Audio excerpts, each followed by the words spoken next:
From The Selfish Path to Romance, download Chapter 1 for free at drkenner.com. Here's a question I received from Melinda, and just take a look at her fiancé as I describe her question to me. Dr. Kenner, I am trying to decide whether to marry my fiancé Roger or end our relationship. Without a doubt, we love each other dearly, but we never agree on his stepdaughter. When we started dating 5 years ago, Roger's college-aged daughter, Amy, was living at home. Since I am also a stepdaughter, I tried to be sensitive and reach out to Amy. Now listen to what she does. By asking her about her day, by cooking her favorite dinner, by not being too intrusive. Man, that's good that you know not to do that, Melinda. By taking off work and accompanying her when she had minor surgical procedures, and frequently inviting her to go places with her father and me. My fiancé Roger was recovering from bankruptcy. His first wife ran him into bankruptcy twice in 12 years. I financially helped with Amy. This is her potential stepdaughter. With Amy's college tuition, her fees, her books, etc.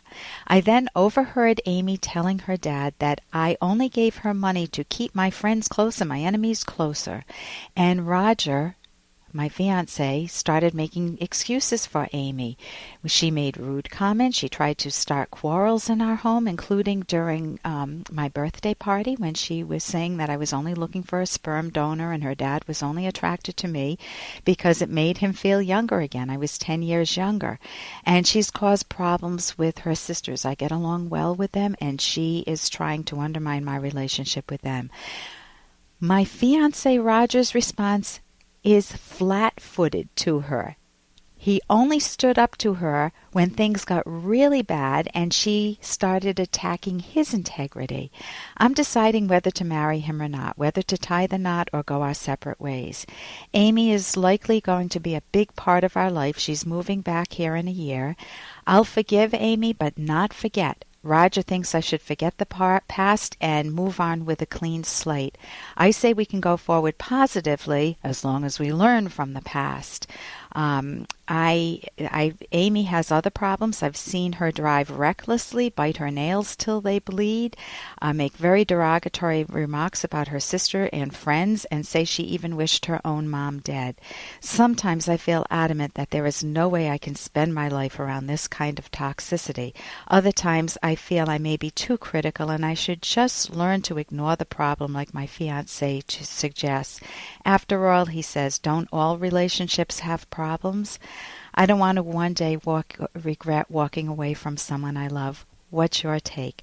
In love but scared and confused, Melinda. Melinda, you're dealing with enormous uncertainty. This is a package deal. You are not just getting Roger, the man you love, but you are getting Roger plus Amy because of his choices and his connection with her.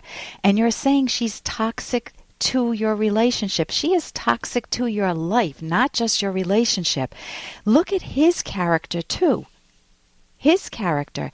You're saying you undoubtedly love him, but man, you have big doubts about him. You say, this guy doesn't have the courage of his convictions. Like, where's the justice? He's got a flat-footed response. I thought that was a cute phrase, but flat-footed response until his integrity is challenged. So he's not standing up for you.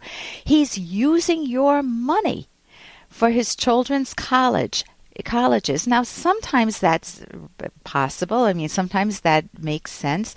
But when she's spitting in your face and he continues to use the money to put her through school, man, you are being taken advantage of. So I don't see him as being this wonderful, courageous man who can stand up for what's right and help his daughter grow into a lovely woman. I think that he's enabling his daughter. And the daughter sounds very angry and vengeful. So the big question in my mind is, why is he enabling her? Does he feel guilty that he divorced her mom? Or does she have the dirt on him? Does Amy, his daughter, have the dirt on him? And if so, is it legitimate dirt or is it stuff she fabricated? Are there family secrets you need to know about? You've been with him for 5 years, but that doesn't mean that people have disclosed everything. You are marrying a toxic situation if you decide to marry him. Here is a quote from Atlas Shrugged. That's my favorite book by Ayn Rand. It's at my website, drkenner.com. And Amy is not quite the vilest woman, but she's not being very good in this situation. From the book, it's, I've sacrificed the noblest woman for the vilest.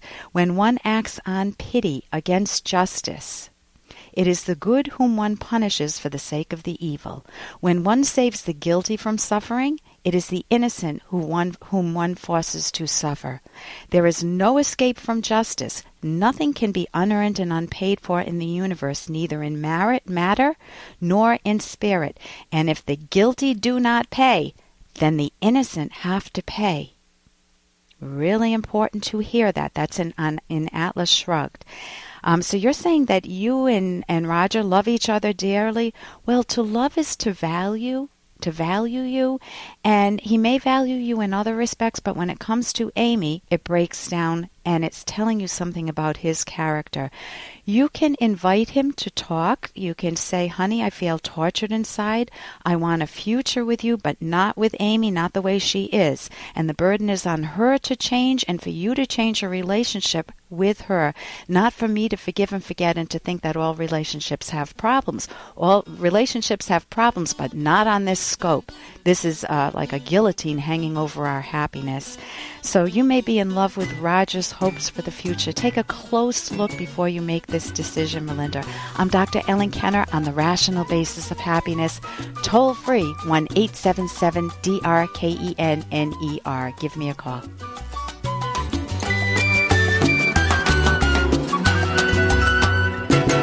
Here's an excerpt from The Selfish Path to Romance, the Serious Romance Guidebook by clinical psychologist Dr. Ellen Kenner and co-author Dr. Edwin Locke, who's world famous for his theories in goal setting. Many types of money issues need to be addressed in every romantic relationship. For example, how much money do we want to make and how do we want to spend it?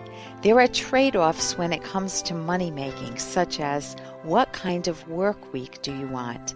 What is the importance of money versus the importance of time? How important is money compared to one's enjoyment of the job? The ideal is to get paid well for doing something you love.